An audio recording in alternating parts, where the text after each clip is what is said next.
Moving Iron Podcast is proud to be part of the Global Ag Network. The network is going live soon, so check out globalagnetwork.com for more details and updates.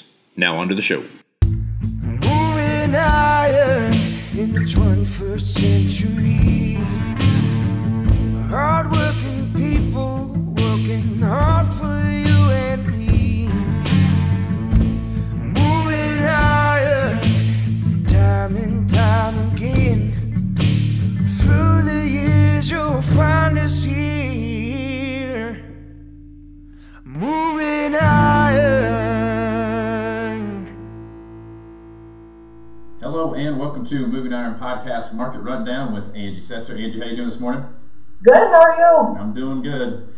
All right, so this weekend I was watching U.S. Farm Report, and they had a round table down there in Louisville, and they were talking about, and this is something I never really paid much attention to and never put the two together because of the hog situation that's in China right now, but they were talking about how China was just flat not going to buy anywhere between 10 to 12% of the soybeans that they buy anyway, just because of the situation with the hogs. So talk about that a little bit and where you see that headed. It's obviously a concern. I mean, you can't talk about being bullish U.S. hogs because of pork exports to China and not recognize that the Chinese feeder, is going to have less mouths to feed. Now, obviously, how long is it going to take them to find a vaccine that works? How long is it going to take them to stop the spread of the disease? How long, will it take for them to get back to where they can rebuild population? Are going to be all of the things that influence what actual long-term soybean demand looks like. So it's easy right now to say, okay, if they don't have the hogs, if the hog population is wiped out, then obviously they're not going to be feeding soybean meal.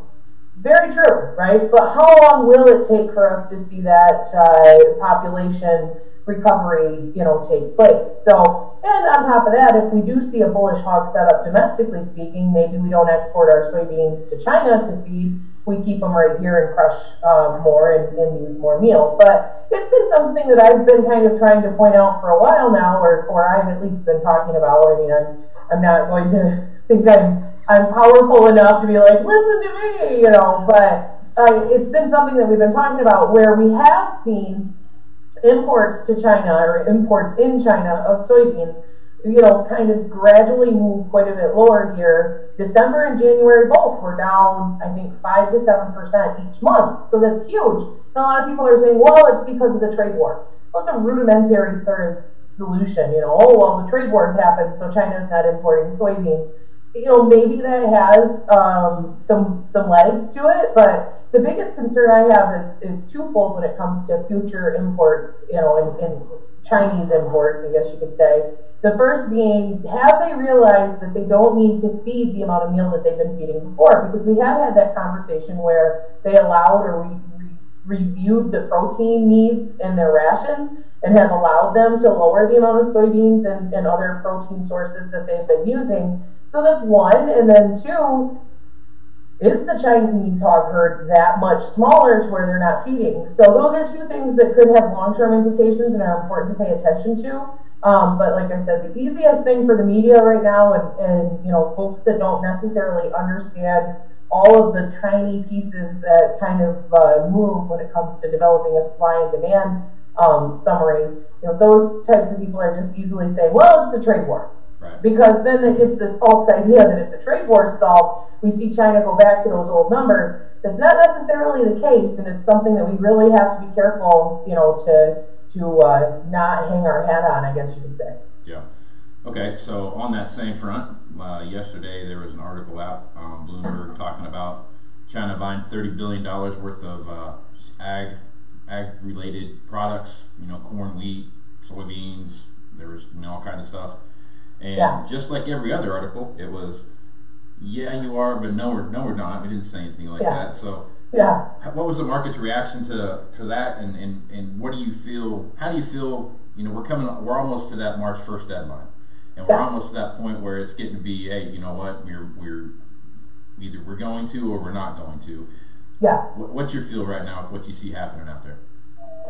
I think at this point in time, I'm trying to remain optimistic. Problem is that I've been remaining optimistic for what feels like ever. I was, we're going to have a 4th of July resolution, sort of person throughout the month of June, and here we are, you know. So I could be right. We could have a 4th of July resolution, just 2019, not 2018. Don't know.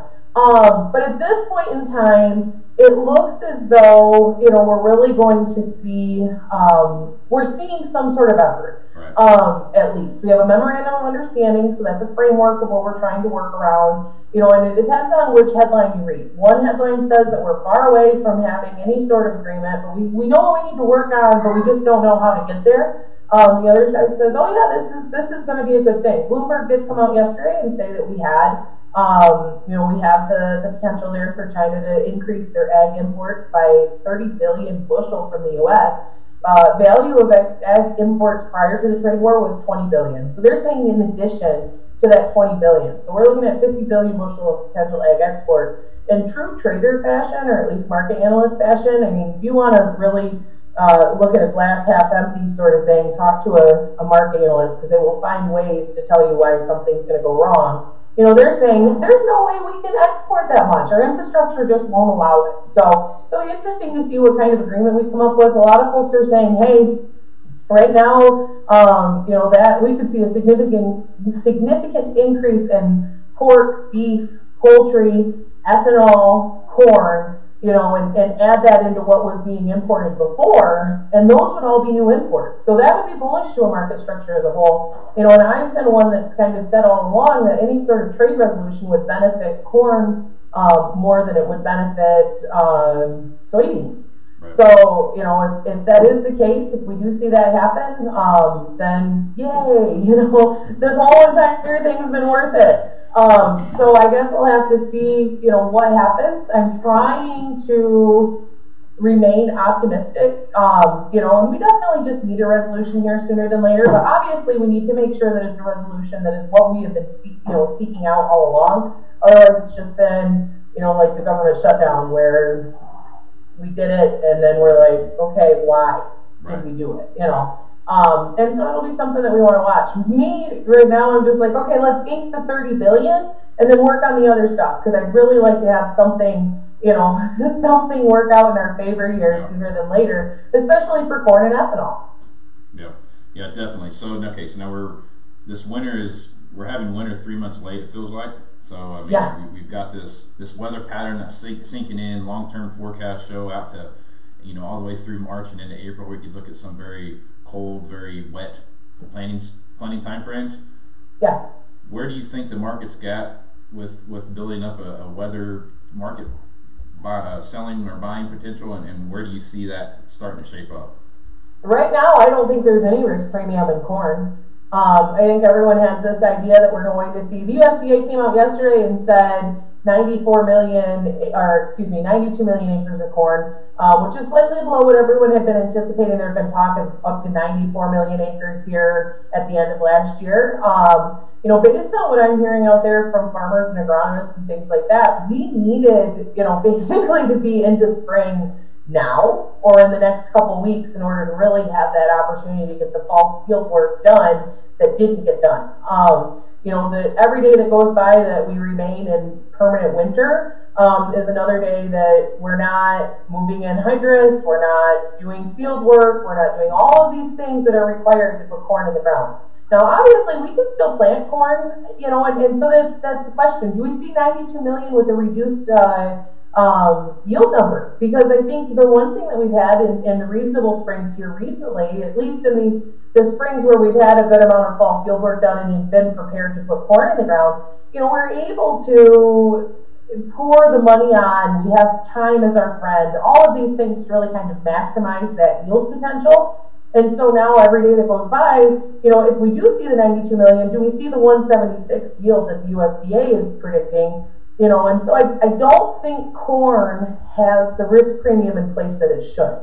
Now, some will argue that soybean risk premium is too high, that, you know, we're $1 or $2 higher than where we should be. I have been in that camp for quite some time. I'm not going to lie. And I'm not trying to flip-flop, you know, the old John Kerry thing. Remember when they held flip-flops up at his, you know, a press conference or whatever.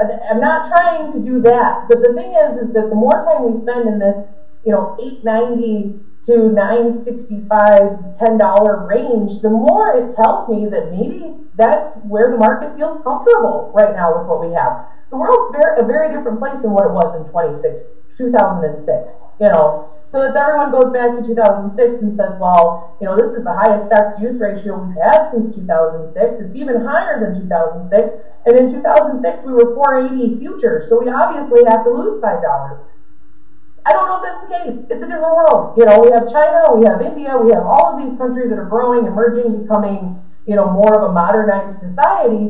Does that change everything? You know, but that doesn't mean that we have to go to 1050.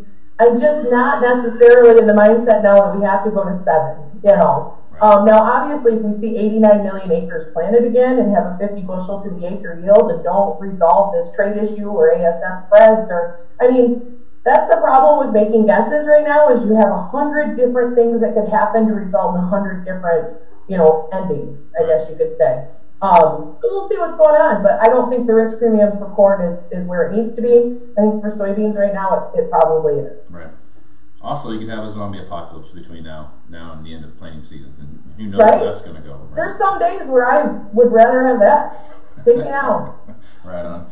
All right, Angie. Well, if folks want to reach out to you and ask you questions or pick your brain about what's going on in the markets, how would they do that? You can find me on Twitter at Goddess of Grain, or you can email me asetzer@citizenselevator.com. All right. Well, Angie, take care of yourself. We'll talk to you again next week. Yep, have a good one. Moving Iron Podcast is proud to be part of the Global Ag Network. The network is going live soon, so check out globalagnetwork.com for more details and updates. Now on to the show.